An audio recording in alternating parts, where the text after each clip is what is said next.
Hello, and welcome to another episode of Solipsist Watched.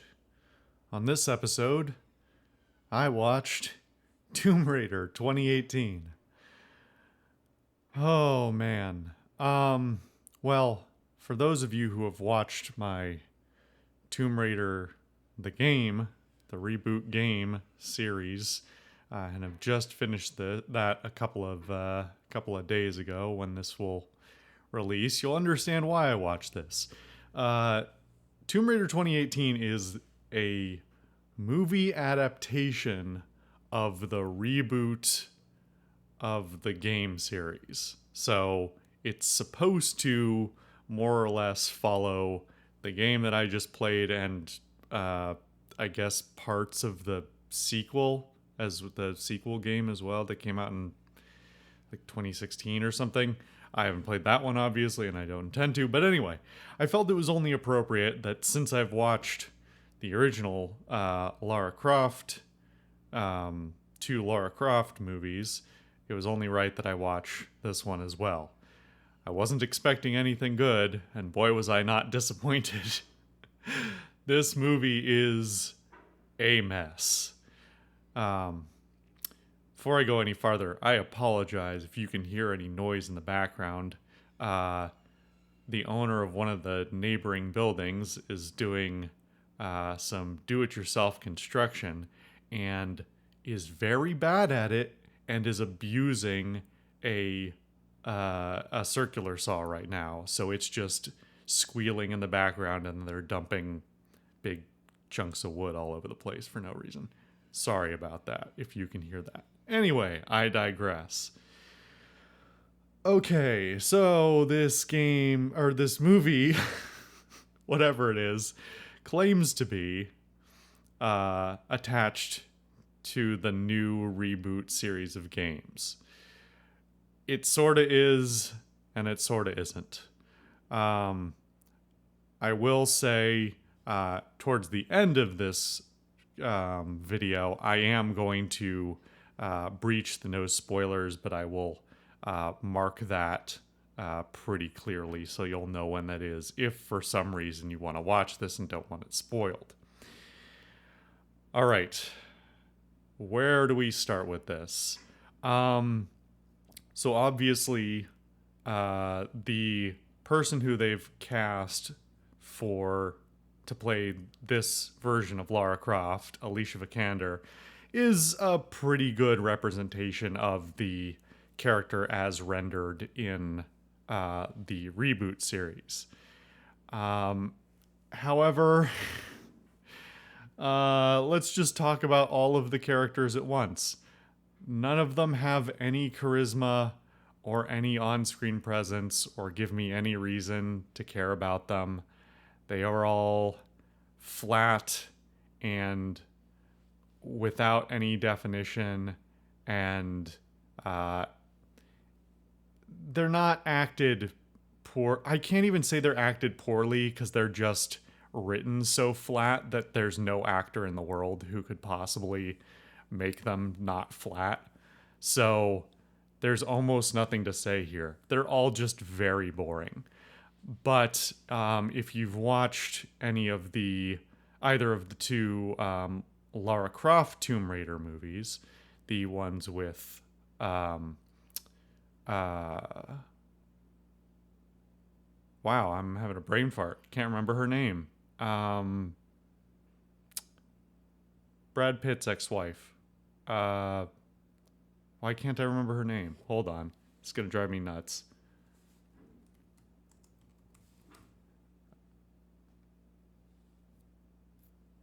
Angelina Jolie, that's it. Both of those are better films. Let me just say that right off the bat.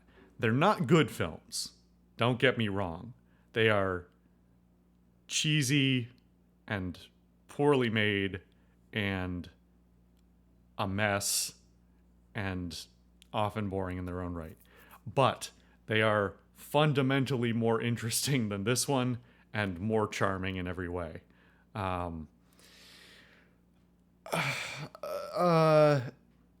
I'm holding off the plot stuff until the end, I promise. there's just no reason for you to believe that Lara becomes as much of a badass as the game, or the I'm just going to keep saying the game by accident, as the movie wants you to believe she is, in much the same way that the game fails to show any actual development other than, getting her ass kicked until she's a badass. The movie does pretty much the same thing. It makes some effort in the first 20 minutes to establish her as capable, you know, a capable person. Uh, but it's so poorly done that it's more like just a series of scenes where she does stuff. And it's just, again, it's so flat that it doesn't really do what it's obviously supposed to do, which is tell us that she's capable before she goes on her adventure. So all the characters are bad. Their motivations are threadbare to having none whatsoever. The plot line is non-existent. The writing and dialogue is bad, but that wouldn't even matter because there's no characters to talk to each other. They're vague facsimiles of characters. And like I said, the acting you can't do much with the acting when the writing's so poor. It's not like offensively terrible. It's just extremely amateurish and boring and flat. That's really what I'm going to keep saying over and over again about this film, is that there's not a lot to say about it because it's so lacking in content. The cinematography, I don't remember the name of the person who directed this. Not somebody with a lot of things under their belt. This is certainly the biggest name thing that they did.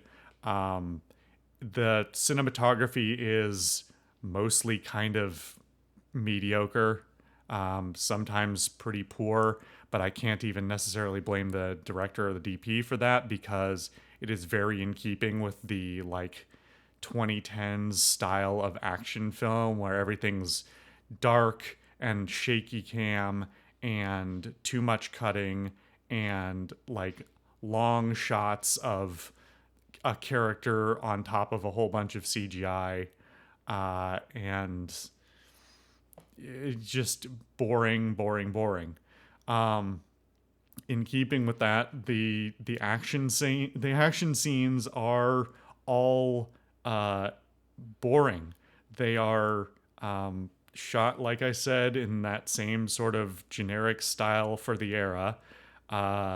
They are poor. They're poorly shot. They're poorly choreographed. They're poorly framed. They're poorly lit.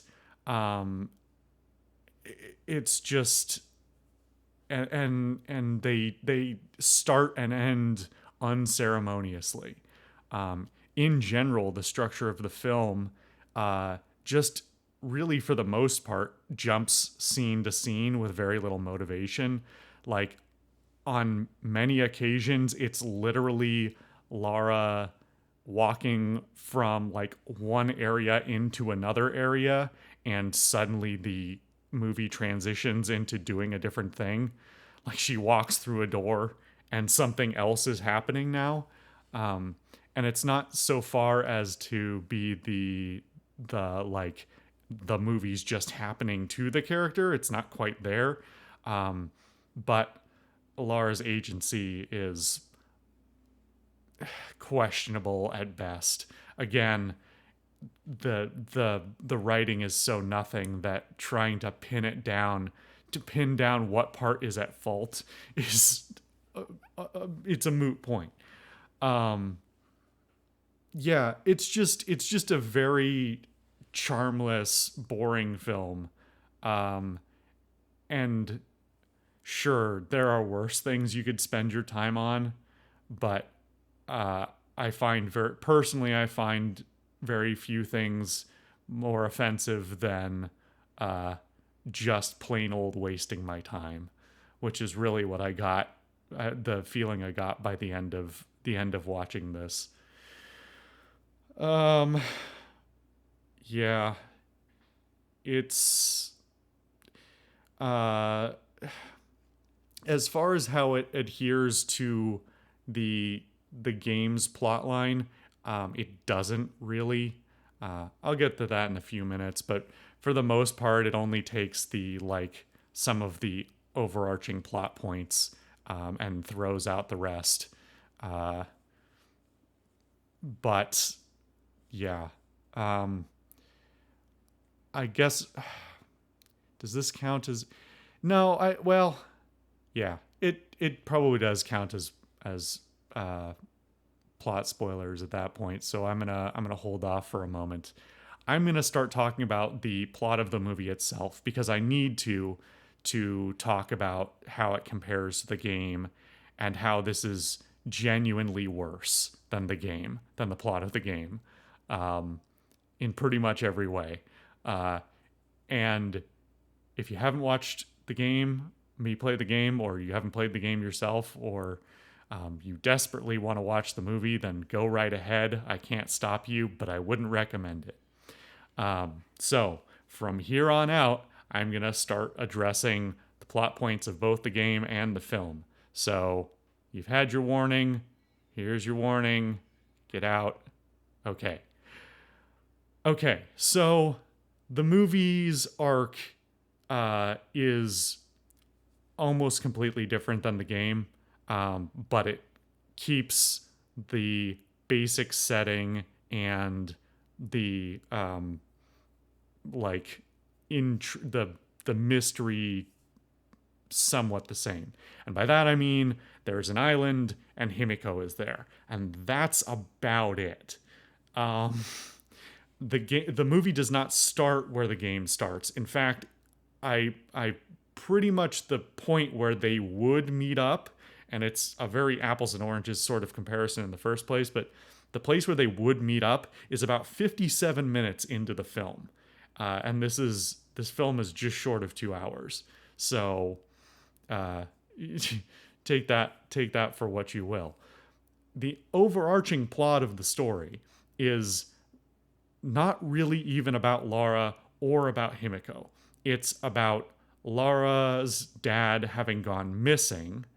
Um, Let me just do a quick plot summary. Laura's dad is not an adventurer. He's a businessman who goes to business things. Except for he was secretly also an adventurer and didn't tell his daughter and would disappear frequently. And then one time he disappeared and never came back. Turns out where he actually was going off to this island, and getting stuck there.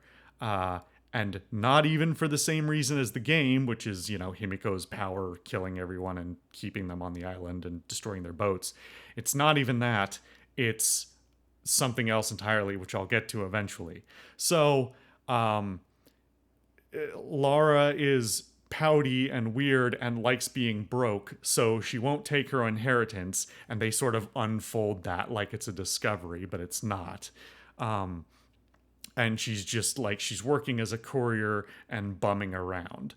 And the only reason that is the case is so they have an excuse for the first 20 minutes of the movie to have her go to a kickboxing ring, and do pretty well but still get beat up, and then have a courier race where she gets arrested, and then the plot actually starts where her guardian person bails her out of jail and is like, hey, could you come sign these documents signing off that your dad's actually dead and that you're now the owner of this giant company. So as part of that, she doesn't sign the documents, but there's a whole bunch of bullshit that happens. It's all of these things only happen for the sake of progressing the plot. As with the scene transitions where there's no motivation to actually get there, it's just what's happening next. The plot beats are the same thing. So she gets a key, discovers that her dad was an adventurer on in his part time, unlocks a secret stupid thing in the family crypt, discovers that he had been researching Yamatai and Himiko, and that was the last place he was. And he tells her in this video to burn all his stuff and forget about it, which of course she does not, because it's a movie, it's a cliche movie, and of course that's not what she does. So she pawns the only thing that she has from her dad, which is this necklace, in this scene that makes no sense, is completely atonal, pawns it for 8,000 pounds somehow, and goes to Hong Kong. Now, this is where I have to make a tangent and gripe about this. And this is both a modern Hollywood and economics and also historical gripe. So, why the fuck is she going to Hong Kong? So I didn't realize Yamatai and Himiko are actual historical myths. This isn't something that was made up. I didn't know when we were playing the game. These are historical, a historical figure who is believed to have been real, but is long enough ago, and the history of Southeast Asia in general is sort of a mess. So trying to actually track down the actual historical documents from that era, they don't even know where she ruled from. But she ruled from Japan proper. Now for all intents and purposes, somewhere on the islands of Japan. In the fiction of both the game and the movie, she is on this island in the sort of south of Japan, south of Tokyo, so like south of central Japan. Now, if you're not super familiar with the geography of Southeast Asia, Hong Kong is a long way away from anywhere near Japan. If there was gonna be a city or a country for her to go to that wasn't Japan, it wouldn't be Hong Kong. It might be Taiwan. If she went to Taipei, then maybe that would make sense. But Hong Kong makes no sense. The reason I have to assume they did that is because she meets a character there who is Chinese. That character is played by Daniel Wu, who is a rather minor actor in Hollywood, but has a rather substantial history in Chinese and Hong Kong cinema, even though he's American. For some reason, she goes there and meets him, and I'm assuming that is to get the Chinese movie-going public's dollar by having Chinese characters in it. If you're not familiar with the Chinese attitudes towards Hollywood and Hollywood films and what they spend money to go see, I'm not going to explain it here, but basically that would be a requirement to get the Chinese movie-going dollar. But it is entirely bizarre from a geographical standpoint. It's also bizarre from a ethnic, a historical standpoint, because even if in the history of Southeast Asia, the ancient history of Southeast Asia is kind of odd. For the most part, and I'm drastically simplifying here, both Korea and Japan are populated by people who are genetically descended from people who lived in mainland Asia and ended up either in the Korean Peninsula or in Japan. There were people in those areas before, but the people from the mainland Asia, what's basically mostly China now, those people moved in and displaced the people who were living there from the Paleolithic era. It's fascinating history if you're into history at all, and especially in the West, people don't study Asian history that much. I think it's fascinating. Anyway, the idea that she would go to Hong Kong also doesn't make sense because Hong Kong is, in one way or another, ethnically more Chinese than anything else. And with Himiko being a distinctly Japanese character, the fact that they never go to Japan in this film is entirely bizarre. Anyway, that's my tangent there. It was something I was looking into and found fascinating and bizarre and thought I should share that. Anyway, to get back to the plot, she goes to Hong Kong and finds the son of the guy that her dad hired to take him to this island, to Yamatai. They disappeared together 7 years ago, so now it's the daughter and son of the guys who disappeared 7 years ago going to this island. This is the point where 57 minutes into the film and pretty much nothing has happened. This in a better movie, this would have happened in the first 5 or 10 minutes, or wouldn't have happened at all because there's no real reason for it to happen in terms of driving the actual plot.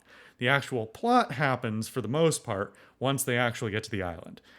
They go to the island on his boat, where they are shipwrecked and then immediately captured by this movie's version of Matthias Vogel. Now, this is the only thing that the movie does better than the game, which is Matthias has an actual character of sorts, and that's not due to his writing, and that's in no small part due to the fact that he's played by Walton Goggins, who is a pretty great actor in his own right, and just doesn't ham it up, but like adds character in his acting. As far as his actual motivations or what he's doing there, that's totally useless. And I'll come back to that right at the end because we're going to discuss that in the post-credits scene because it's so unbelievably stupid. So anyway, Matthias has been here for 7 years and is searching for Himiko's body. Nobody really knows why. This is all just unfolding because, yeah.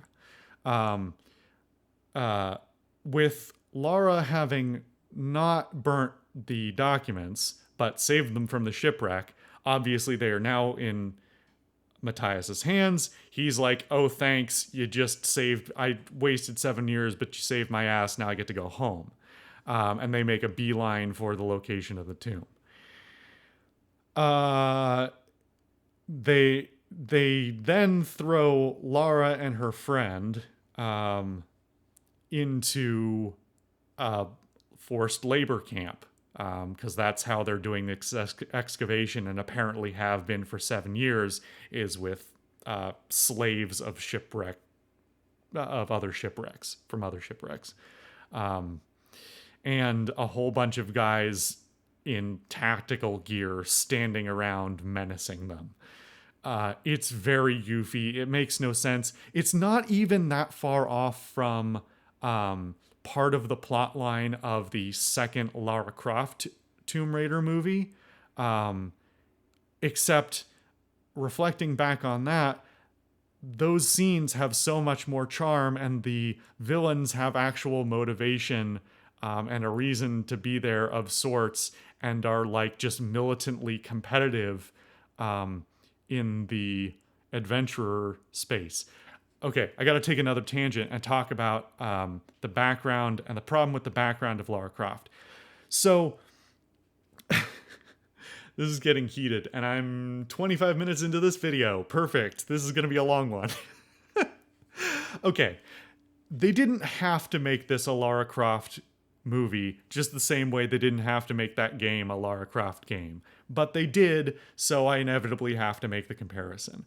It wouldn't make it better if it wasn't a Lara Croft game, but it does make it worse that it is, because now I have to compare it to something that's technically better, even if it's also not great. As I talked about in the during the gameplay itself and in the comments of a couple of the videos, Lara Croft was always a character who was sort of like inhabited this interesting moral ethical space where she is sort of an answer to Indiana Jones. Whereas Indiana Jones isn't like a sort of intellectual adventurer archaeologist. He's a professor. He supposedly is all about it belongs in a museum. Although his actual, qualms about stealing things and shooting people is obviously up for debate and has been debated to death on the internet. Lara Croft and the Croft family always inhabited this other sort of interesting space where they were a little bit more honest about it. They were, adventurer archaeologists for the most part. That was sort of their job. They did museum shit as a side gig, more or less, to make them seem more legitimate. But for the most part, they were British nobility of a sort that went out and did adventures in the, essentially a relic of post-colonial Britain, which has this whole interesting history attached to it, and if you care to think about it, adds some weird depth to the characters that they never talk about, but is sort of interesting to consider. But that was their main thing. The Croft family was being adventurers. Now, both in this game and the movie, I guess in the game, she's still an adventurer. Her dad was still an adventurer. In the movie, the fact that he's an adventurer on the side is entirely bizarre. And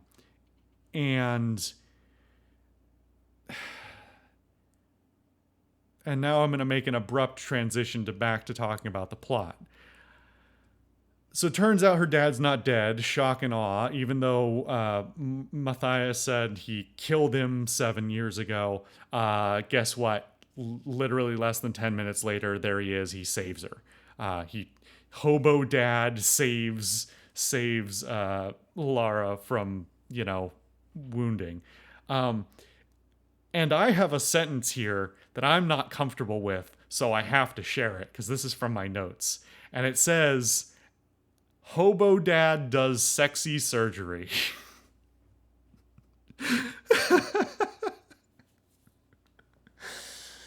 Oh. Okay. We got to talk about Lara again, and Lara's character and Lara's lack of character in this film.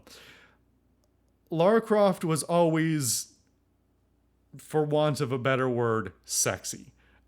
It was a thing in the games. It was a factor in appealing to, young prepubescent or post-pubescent boys to say, oh, you're playing as a sexy lady character. You want to play as the sexy lady, right? And that was always the thing. In the movies, I think they do that. They actually take that to a really good place. And I want to point out that, this sort of vilification of any sort of sexualization of a female character as being evil, I think is very narrow-minded. And I'll point it out, a version of it, which I think the, original Lara Croft series does well, which is Lara is a sexual being and uses her sexuality and her sexual appeal to men to manipulate them and to get what she wants. And it's not just her, like, giving up her, like, because there's plenty of bad female characters in other media that you could say the same thing about, who just sort of like, oh, you're the sexy male, so I'll sleep with you and then I get to move on with the plot. But Lara doesn't do that in the films. She almost universally just basically teases them until they are like falling all over her, and then she's like, oh, thanks for the thing, I'm gone now, bye, you suck, because you're driven by your hormones. And I think it's, for all intents and purposes, well done. They do a good job of making, having her use those things in a way that's not derogatory in any way, and that she's very in control of, and gives her agency in the narrative. As I talked about while playing the game, and the same applies for the movie in a lot of ways, they are doing things to desexualize her, but the game and the movie both keep framing her as in sexual ways, even when she is not playing up her sexuality in any way, which is, to me, way grosser. So it starts from like literally the very first scene where she's kickboxing, and it's a no pun intended, it's a 1-2 punch of a scene where they're trying to show that she's physically capable in her own right, but they've also got this framing where it's like, look at her abs, look at her butt, look at her chest, look at how, strong but also, attractive she is, basically. And then there's Hobo Dad Does Sexy Surgery, where just before that, she has the scene from the game, and the movie does this several times, where it just pulls random bits and pieces from the game so you can point at and go, I played the game, I know the thing. So she gets the stab wound through her torso, through her like stomach, sort of her intestine. It's more like her intestines. It's really bad. It would kill her. She gets the stab thing, and then she pulls it out, and it's a whole thing. And then 5 minutes later, her dad is like lurking in the bushes while she fights a dude, and then she drowns the enemy dude, in a puddle of muddy water, which is just bizarre in its own right, and I can't spend 15 minutes talking about that because this video is already going to be way too long. She just drowns a dude in muddy water, then sees her dad lurking in the bushes, and he runs away, and she follows him, and then they go into a cave together, and he pretends he pretends that she's just another hallucination. Then she finally convinces him she's real, and then he suddenly makes a recovery. Dirty, hairy hobo dad suddenly makes a recovery, puts on his glasses, and does surgery on his daughter to sew her up, while she, exposes her belly in this, she's already in this like ripped tank top, and it's not overtly sexual, but it's pretty overtly sexual. It's meant to titillate. And it's so uncomfortable and so weird, and now you also have to live with the sentence, Hobo Dad Does Sexy Surgery.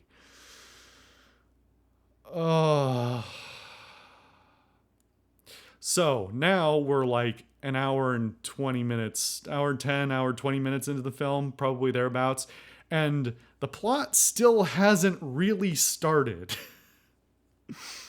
We've met Matthias, we know he's looking for Himiko, but like they haven't actually done a whole lot. And even though technically she's not entirely without agency, the only decision that Lara's really made is to go looking for her missing dad, because now she has a hint. So she wanders off, decides, oh, well, now that I've been stitched up, time to go back with this bow and arrow and that I've gotten out of the blue because the game also had the bow and arrow, and I will go attack the camp where they're doing the mining, where they've just uncovered the door to the tomb. So it's in a very opportune time, and then there's a shootout in an action scene that is very poorly shot and makes no sense. It feels very claustrophobic, even though it's in this like open jungle setting. And the sets are bad, and the shooting is bad, and the choreography is bad, and the how they're going to get out of it, or what their even motivations are that are like, the motivation isn't even get everyone away. It's literally, I want to get off this island, so I need a phone. I'm sorry if this sounds insane, but I promise you, I have a pretty good, I have a pretty good judge. I'm a pretty good judge of like when I'm sounding insane, and in this case, it's not because I'm doing a bad job of explaining it. This is just how stupid and bonkers this film is, despite how flat it is. So they have a fight scene. Then Matthias captures her dad, who has wandered onto the scene to be captured. And then they go into the tomb. We're now 2/3 to 3/4 of the way through the film. Time to open a tomb. So, sorry. Now I have to jump back in time talk about something else because it's more appropriate here than anything else.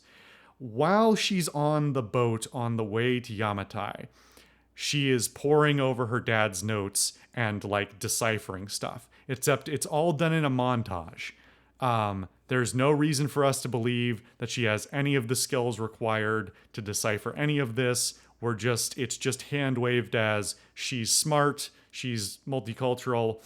You just let her have this one. The only sign that we've had before this is like a couple of words she said in other languages in other places.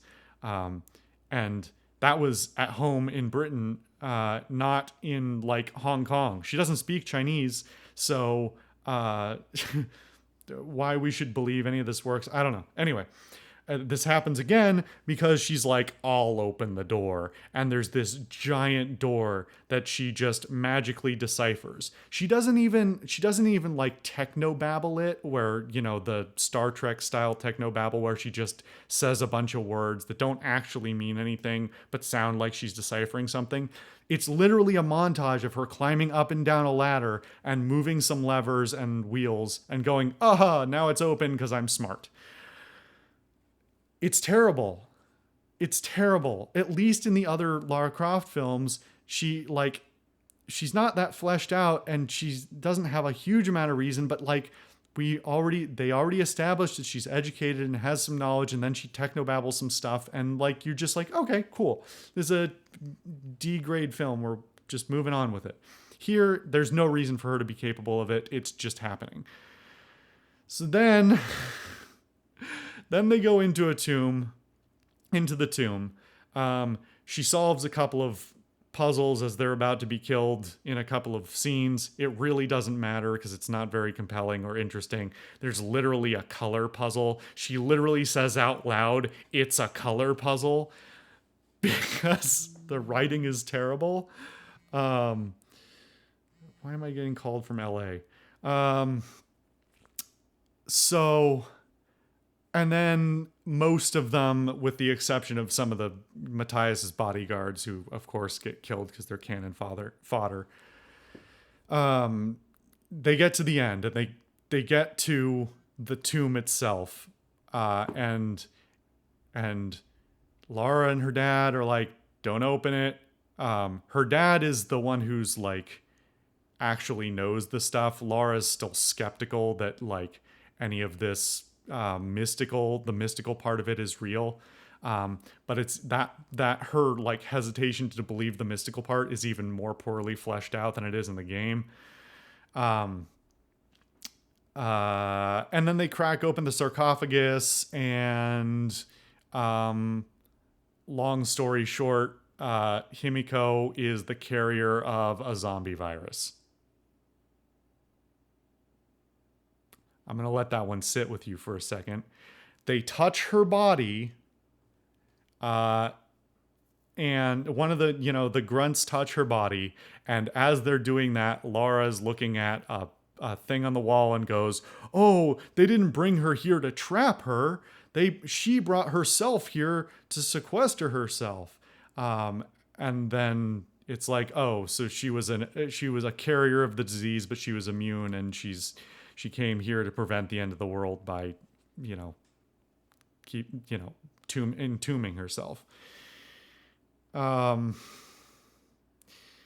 So to jump around again, the reason why they're here and why Matthias is here is because there is some evil corporation who wants the body, because even though Matthias and everyone else doesn't know what this is about, this enigmatic corporation clearly somehow knows that this is some, virus that they can use for evil.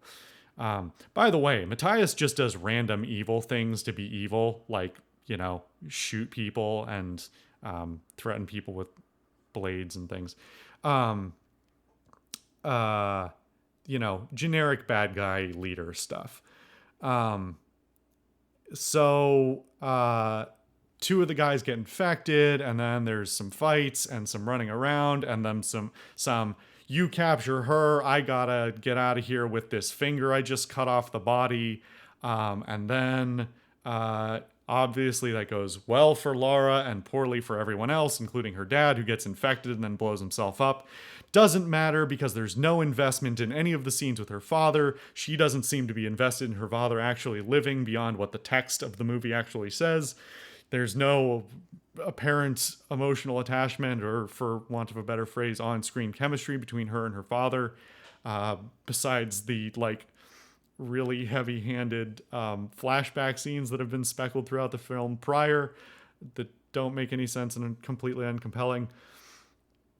And then she wanders out.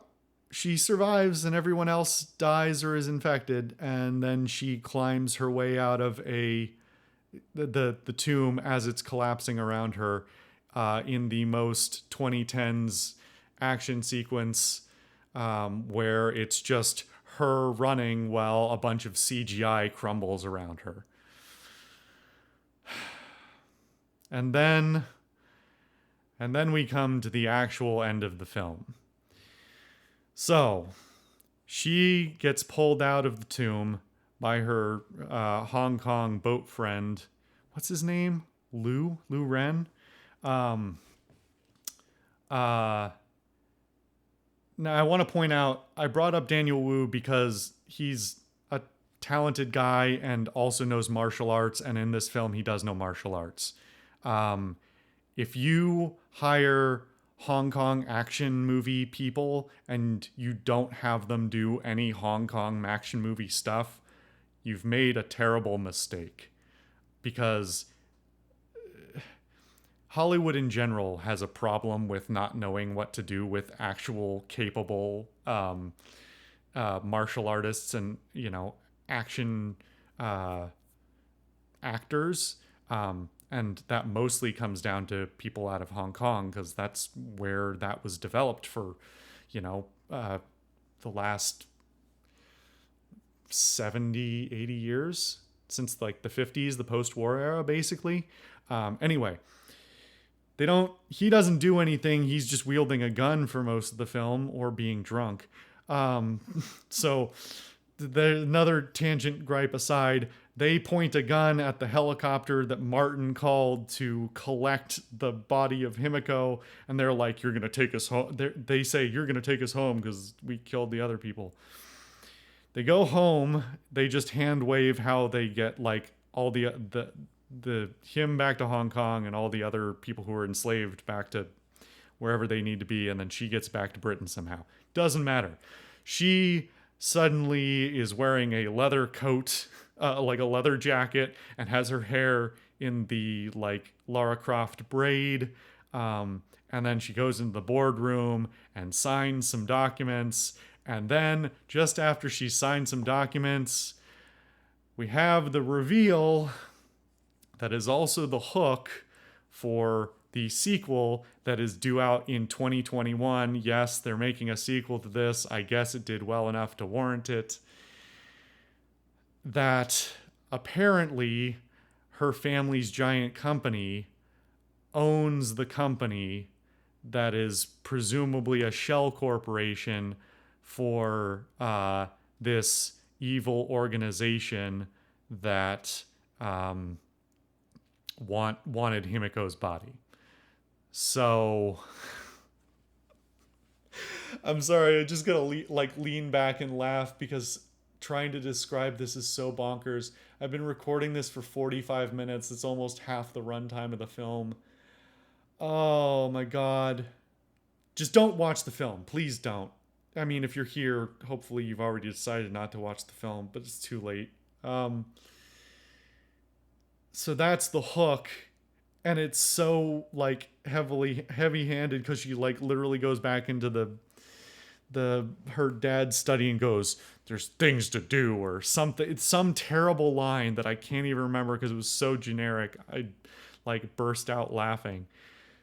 It was just terrible. So now apparently in the sequel, I guess she's gonna clean that up or something. Who knows?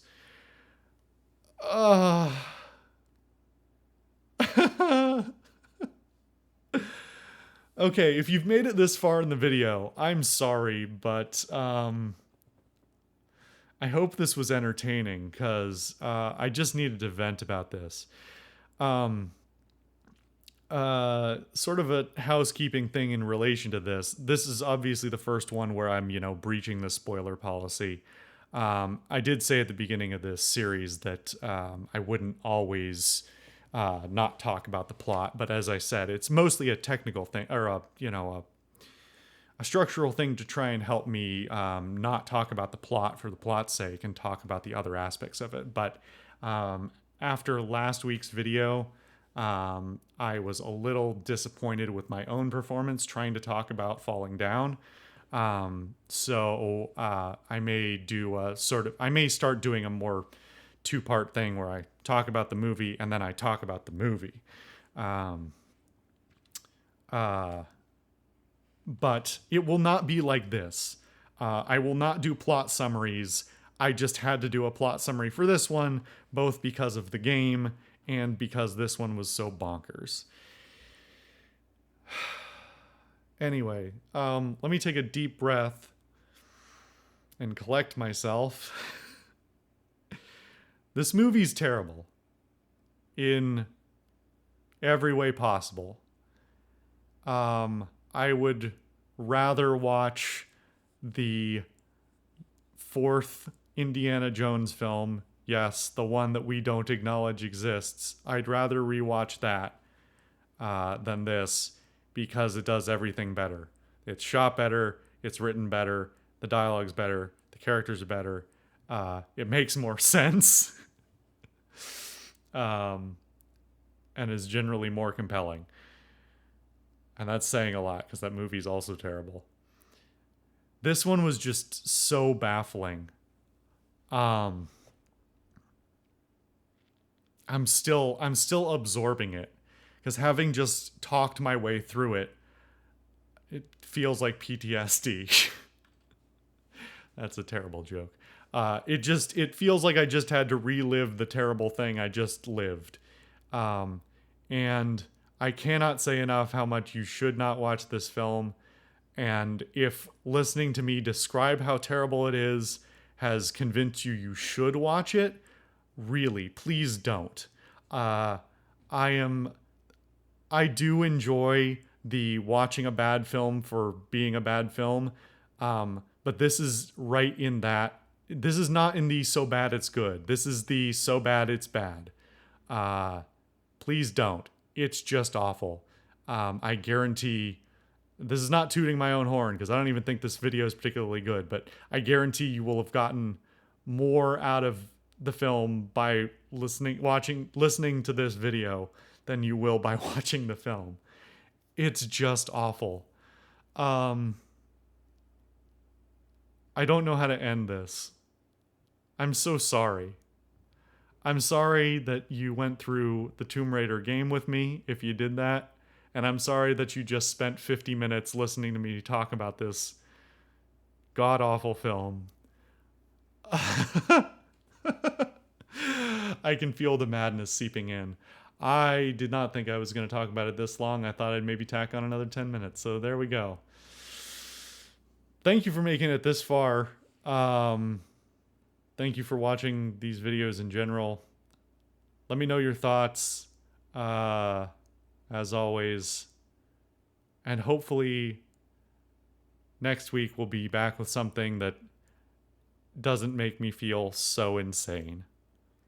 I've been the Social Solipsist, and I'll see you guys next time.